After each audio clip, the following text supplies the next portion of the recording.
A fé transporta montanhas, as montanhas. Capítulo 19 do Evangelho segundo o Espiritismo. Poder da fé. Quando veio até o povo, um homem se aproximou dele, lançou-se de joelho aos seus pés e lhe disse: Senhor, tem piedade de meu filho que está lunático e sofre muito, porque ele cai frequentemente no fogo e frequentemente na água. Eu apresentei aos vossos discípulos, mas não puderam curar. E Jesus respondeu dizendo: Ó raça incrédula e depravada, até quando estarei convosco? Até quando vos sofrerei? Trazei-me aqui esta criança. E Jesus, tendo ameaçado o demônio, ele saiu da criança e foi curada no mesmo instante. Então, aos discípulos vieram encontrar Jesus em particular. Eles lhe disseram: Por que não podemos, nós outros, expulsar esse demônio? Jesus lhes respondeu: É por causa da vossa incredulidade, porque eu vou-lo digo em verdade. Se tivesseis fé como um grão de mostarda, diríeis a esta montanha: transporta-te daqui para ali, e ela te transportaria. Se transportaria, e nada vos seria impossível. Está no Evangelho de Mateus, capítulo 17, versículo 14 a 20. Convidamos a todos nós, neste momento, a que sintonizemos com Jesus, com os benfeitores da família humana na Terra, para que possamos ser sempre instrumentos durante a nossa caminhada de aperfeiçoamento da nossa intimidade e, sobretudo, que possamos contribuir com todos os nossos irmãos de caminhada, zelando pelo aperfeiçoamento, pela liberdade e, sobretudo, pela fraternidade em nossas relações. Te agradecemos, Senhor, por este momento. Pedimos o auxílio na execução de nossa tarefa e que assim possa ser. Agradecemos a irmã Lorena, que atende o nosso convite e hoje vai desenvolver atividade junto conosco, trazendo a sua contribuição ao trabalho de Jesus.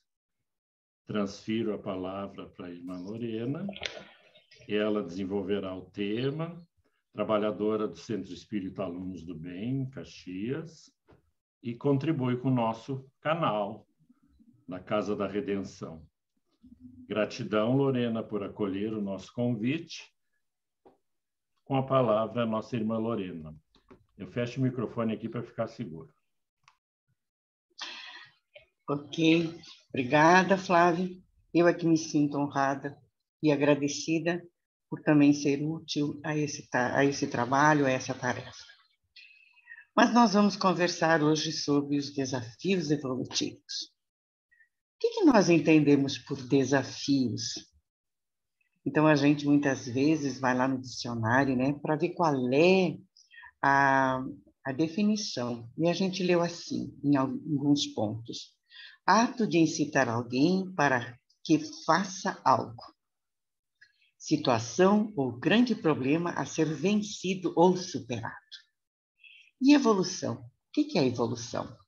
Todo o progresso de desenvolvimento e aperfeiçoamento de um saber, de uma ciência, produto de um conhecimento. E mais adiante diz assim, processo gradativo e progressivo de transformação, de mudança de estado ou condição, progresso, desenvolvimento. E o que esses desafios evolutivos têm a ver com a criatura humana? Já que nós, muitas vezes, nos equivocamos e achamos que evoluir intelectualmente é a mesma coisa que moralmente. E não é verdade.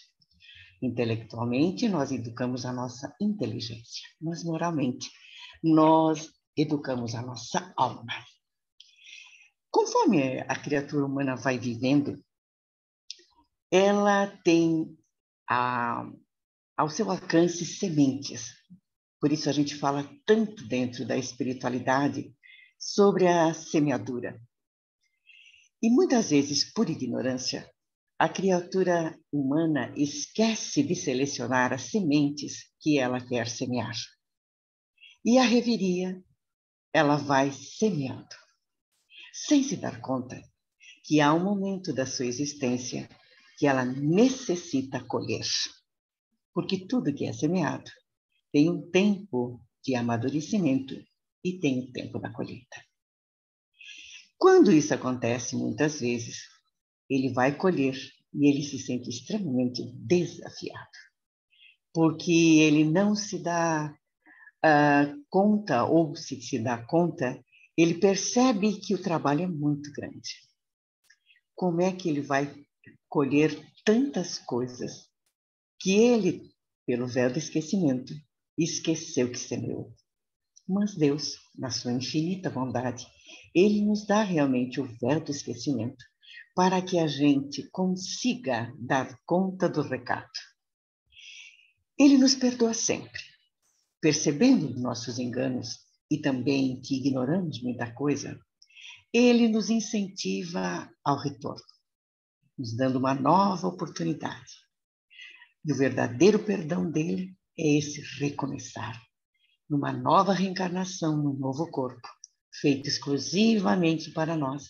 E a gente, então, começa a refazer as nossas jornadas equivocadas. E a gente volta.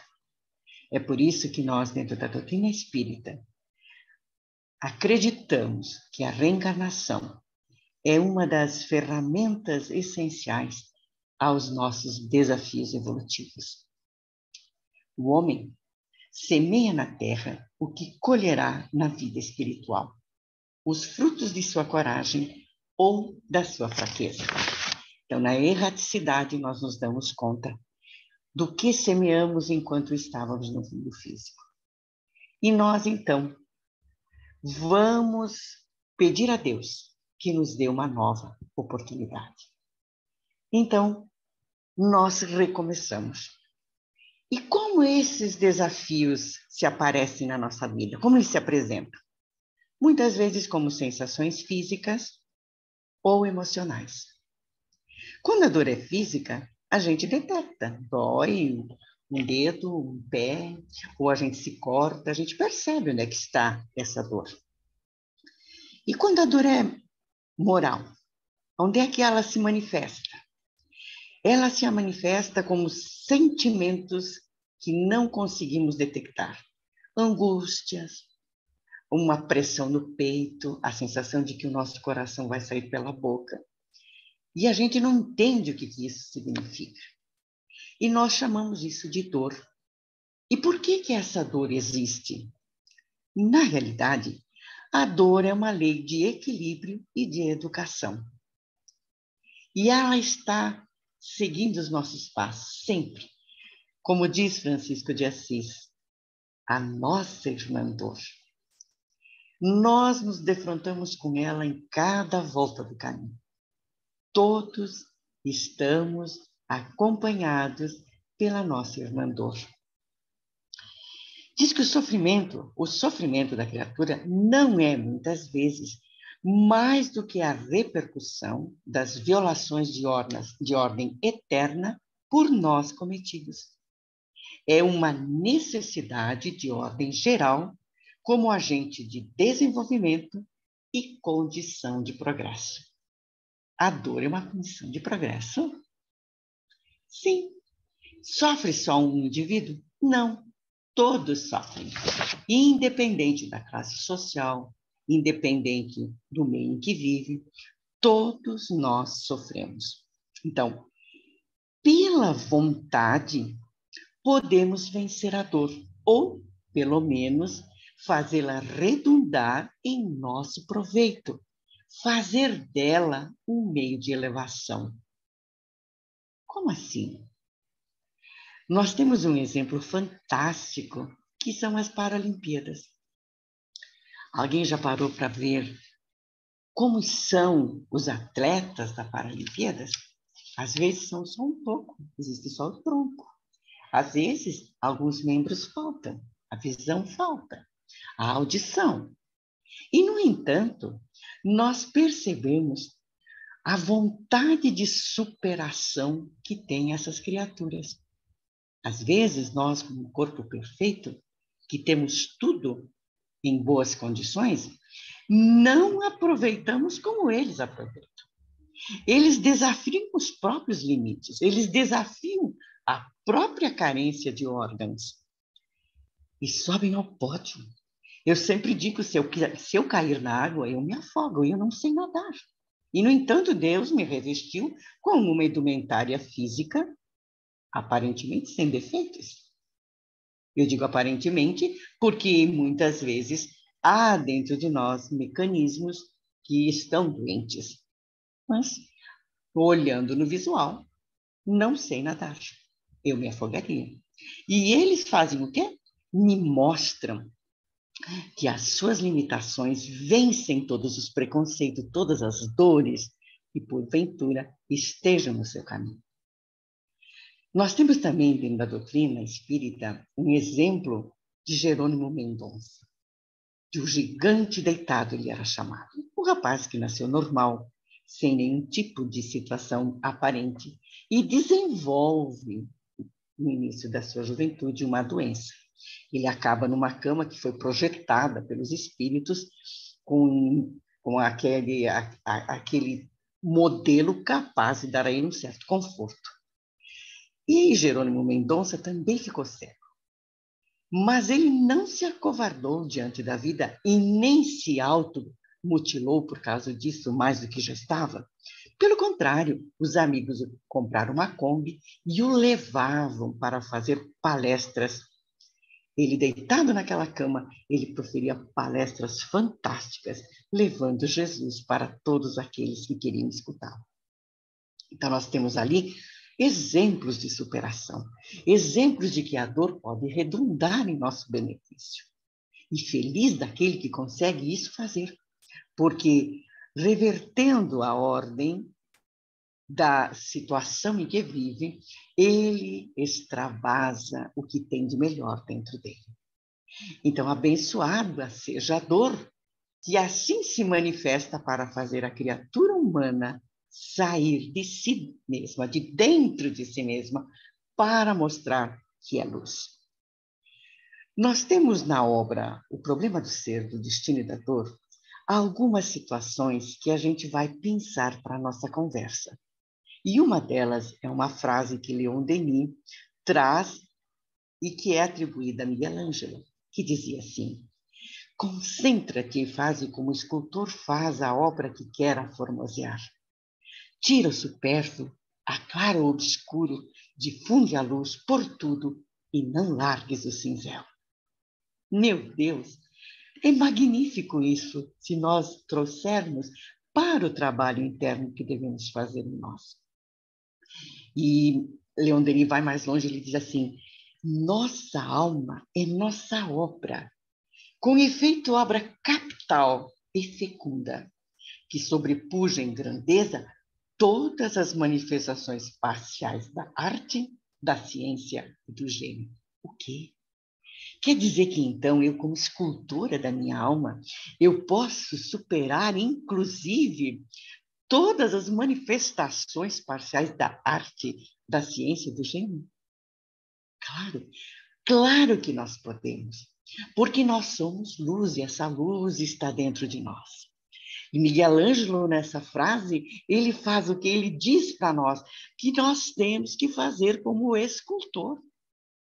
Nós temos que ir aformoseando a nossa alma, tirar o supérfluo, aclarear o obscuro, difundir a luz, sem largar o cinzel.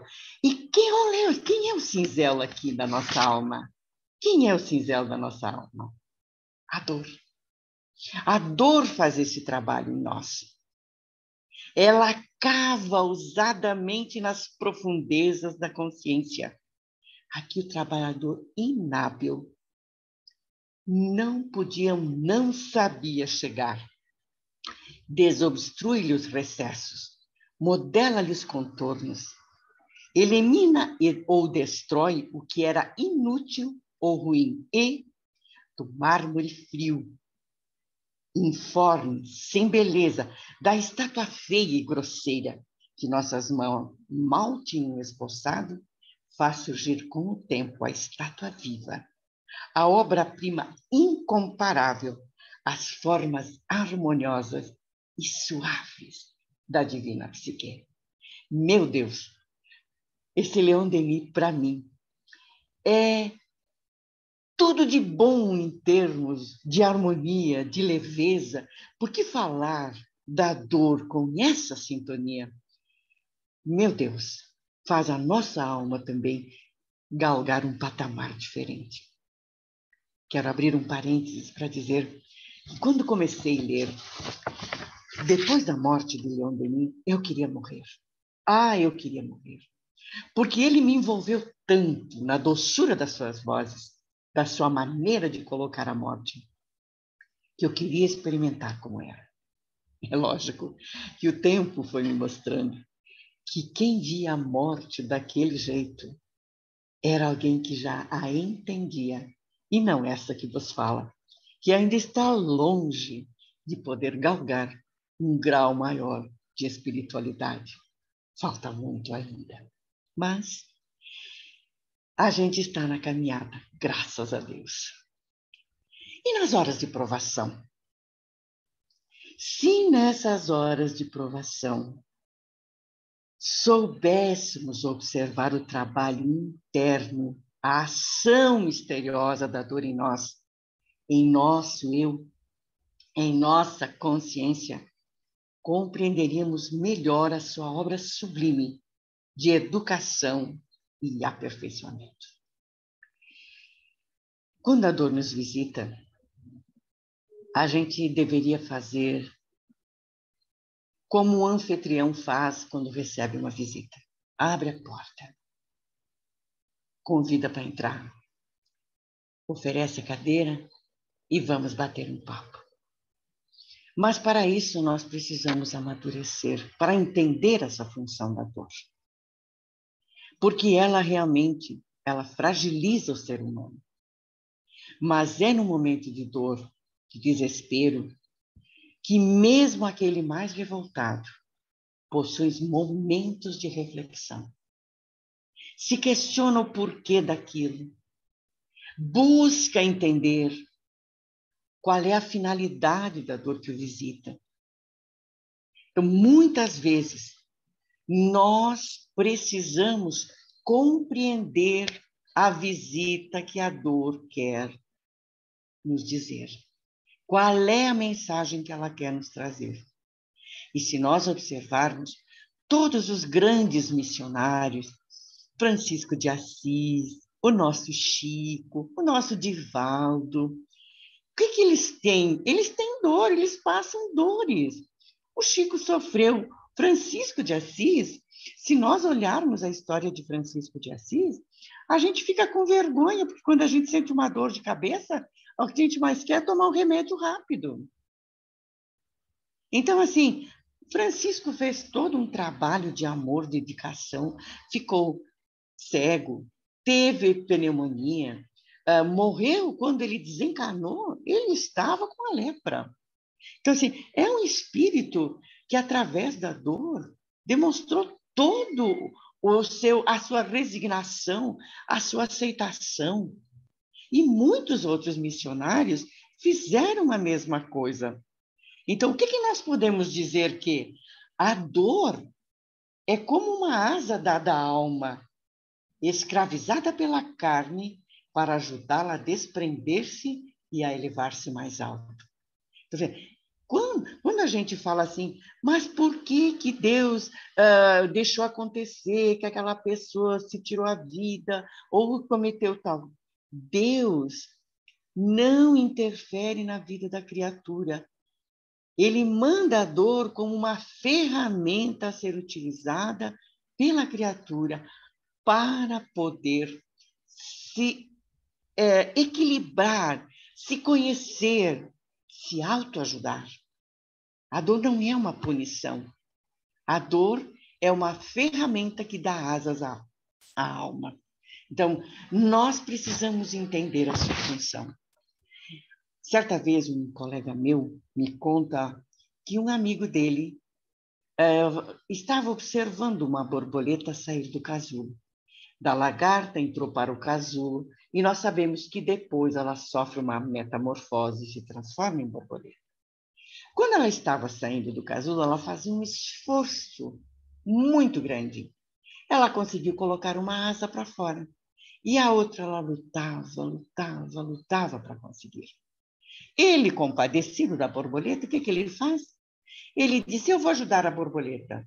Foi lá e cortou o casulo. Cortou o casulo. E o que aconteceu? A borboleta caiu no chão. Aí ele percebe que a asa que saiu sozinha do casulo era bonita, tinha um cor, tinha brilho e uma força, e a outra era mirradinha. E aí ele percebeu que, ao invés de ajudá-la, ele prejudicou o voo da borboleta. Porque o que ajudava ao fortalecimento da asa era o esforço que ela fazia, era a dor do nascimento da borboleta.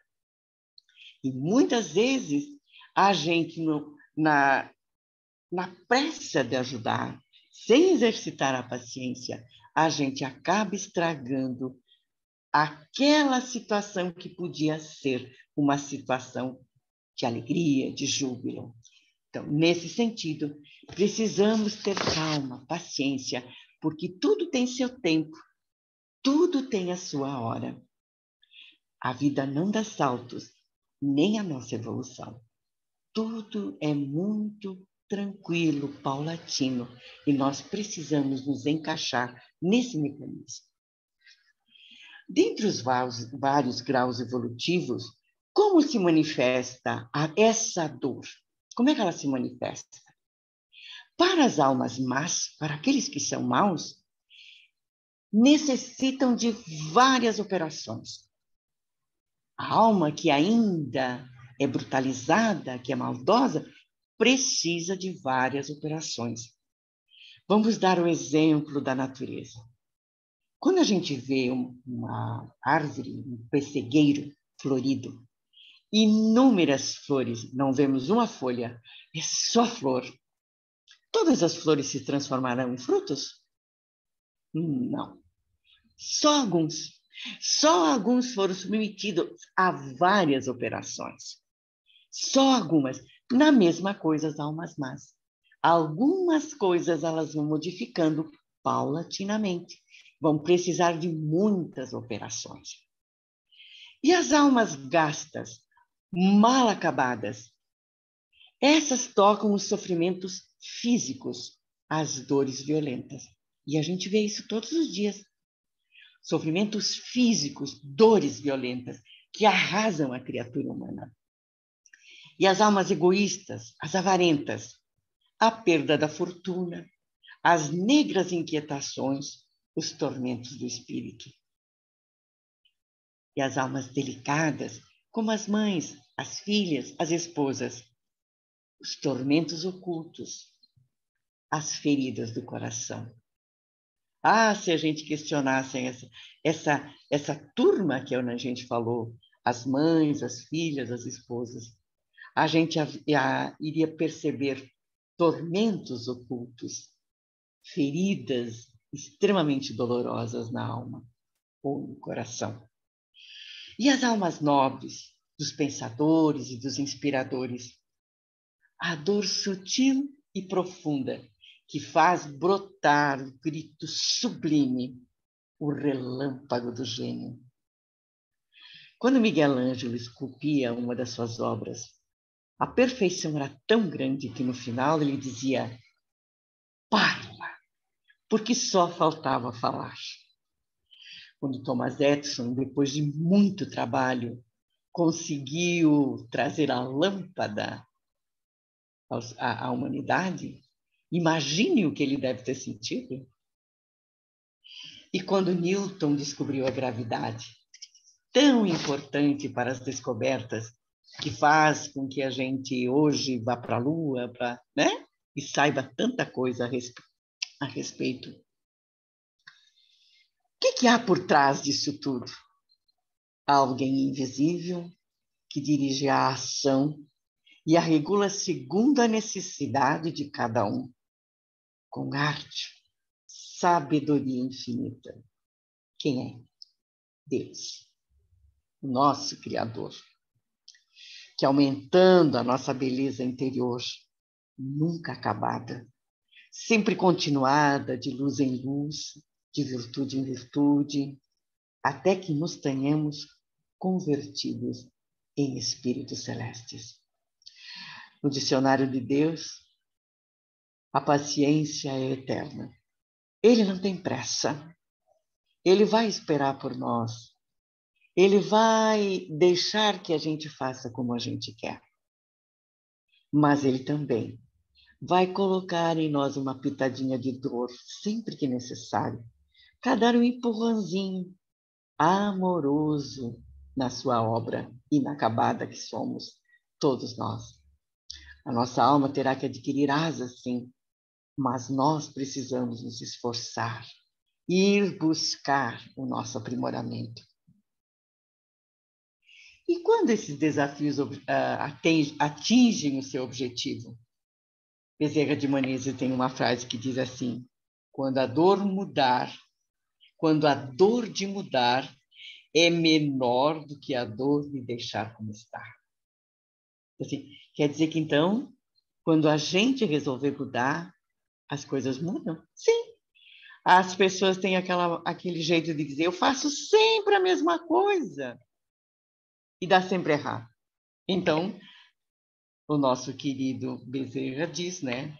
De precisamos ter novas atitudes para que os resultados sejam outros. Então, quando a dor de mudar é menor do que a dor de deixar como está. Em Vida, Desafios e Soluções, tem uma frase da querida Joana que diz assim: lutar sem fadigas exaustivas por conquistar-se, superando quanto possível, enfrentando os desafios com alegria e compreendendo que são degraus de ascensão diante dos nossos passos. Eis como incorporar ao cotidiano os objetivos essenciais de nosso aprimoramento físico, emocional e mental.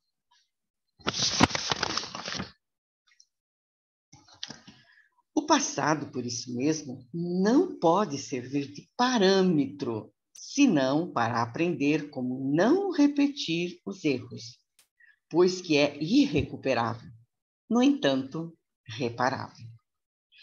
Aqui nós temos que abrir um outro parênteses, porque a criatura humana, muitas vezes, não exerce algo fundamental para a sua existência, que é o perdão e o auto-perdão. O perdão é fundamental para que a gente possa se dar a oportunidade de mudar, de se aperfeiçoar.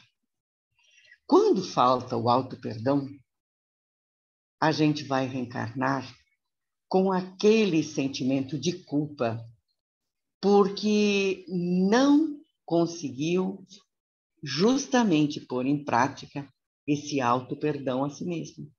Porque errar, todos nós vamos errar.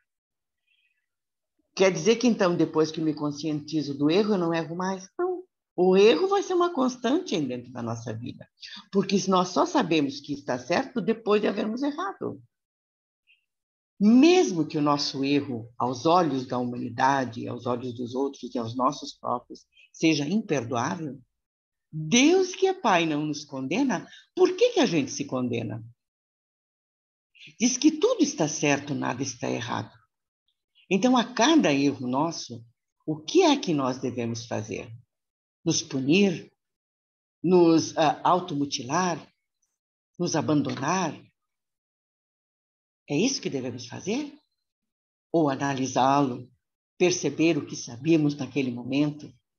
Se hoje faríamos a mesma coisa? E como eu faço para reparar? Já que ele é irrecuperável, assim como disse a nossa querida Joana, o passado, por isso mesmo, não pode servir de parâmetro, senão para aprender como não repetir os erros, pois que é irrecuperável. No entanto, reparável. Então, nós estamos tendo aqui a orientação dos nossos benfeitores que nós podemos reparar os erros. É por isso que as oportunidades dadas por Deus a todos nós é para que a gente não se perca. Nós não estamos condenados ao fogo eterno, às zonas infernais. Nós estamos fadados à luz. Deus quer que a gente se transforme em luz. Qual foi a missão do Cristo? Conduzir as ovelhas perdidas do Pai ao redil. Quem são as ovelhas? Somos nós. Então, nós precisamos voltar para casa. Mas voltar com a veste nupcial. E não simplesmente como estamos. Se nós desencarnarmos hoje, não vamos ter asinhas do outro lado. Nós vamos desencarnar como estamos, segundo as nossas obras. Então, quanto maior o esforço que fizermos, quanto mais trabalharmos o nosso mundo íntimo, fazermos, que nem Miguel Ângelo falou, aparar as arestas, obstruir os defeitos, clarear a luz, para que a gente possa realmente dizer que a obra está sendo, pelo menos, continuada, está sendo executada. Então, nós temos que perdoar a tudo e a todos, igualmente, proporcionando-se perdão a si mesmo, recompondo-se emocionalmente e recomeçando a tarefa onde ela se desencaminhou. Sempre nos fala que quando a gente volta para o mundo físico, a gente percebe quando a tarefa está sendo recomeçada. E é verdade. A partir do momento que a gente se conscientiza que na nossa vida algo tomou um rumo diferente, foi quando nós começamos a vivenciar a reparação dos nossos erros. E pasmem, muitas vezes a gente já reincidiu no erro novamente. Mas mesmo assim, como diz o Chico, se você não fez um bom começo, faça por merecer fazer um fim melhor. Então, nós sempre temos a oportunidade, Deus nunca nos tira essa oportunidade. Ele sabe que nós vamos errar muito ainda e que o seu perdão e o nosso a nós mesmos é uma constante. Então, não vamos nos desesperar.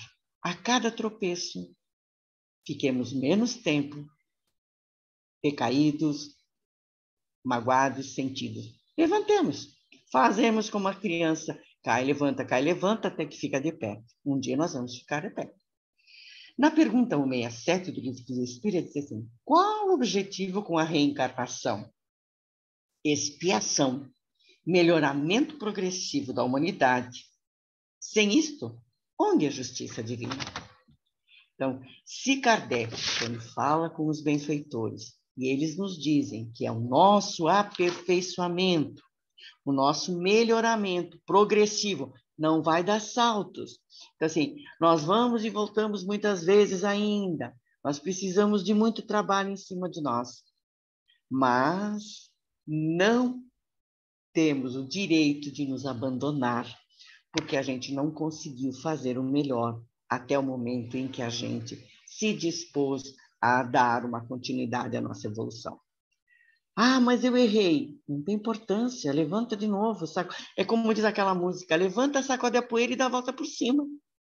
Então, os desafios evolutivos, para nós, criaturas humanas, ele será uma constante até nós alcançarmos os nossos objetivos. A abençoada reencarnação, que nos dá um refrigério à alma, que nos diz que a gente pode recomeçar em todos os momentos que a gente fracassou. Todos nós, da mesma forma que um dia saímos das mãos do Criador e que temos em nós impressas as leis divinas que nos igualam, vamos passar pelo bisturi da dor, pelo cinzel da dor, até alcançarmos a perfeição.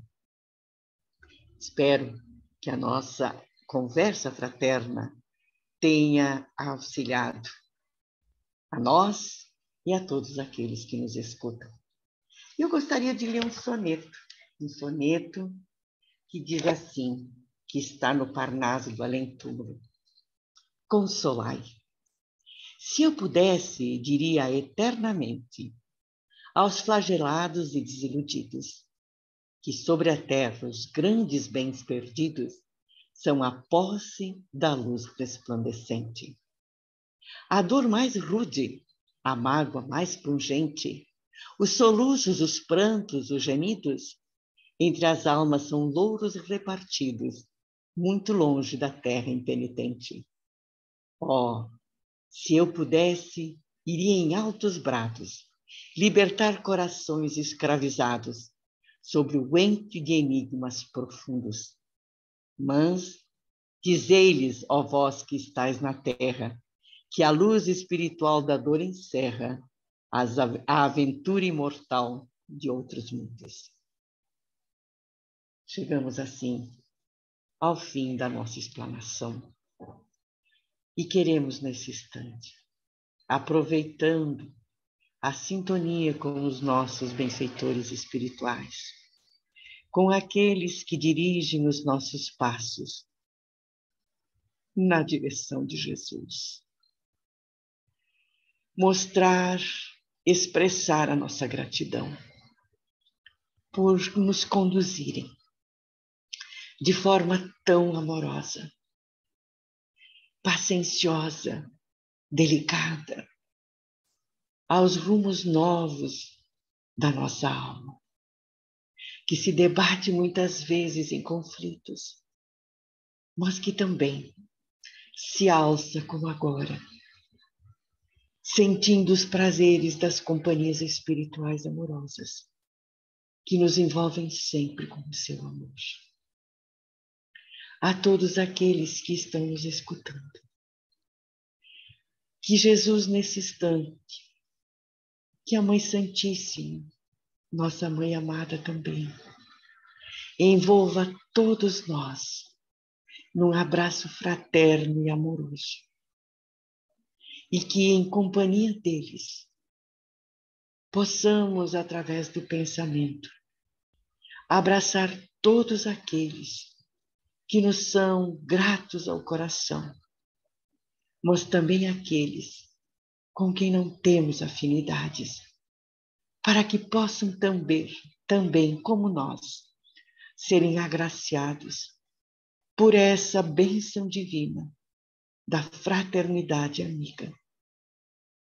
Obrigada, Jesus. Obrigada, Mãe Santíssima, pela vossa companhia constante através dos nossos benfeitores. Que a paz e a luz divina permaneça em nós para sempre. Amém.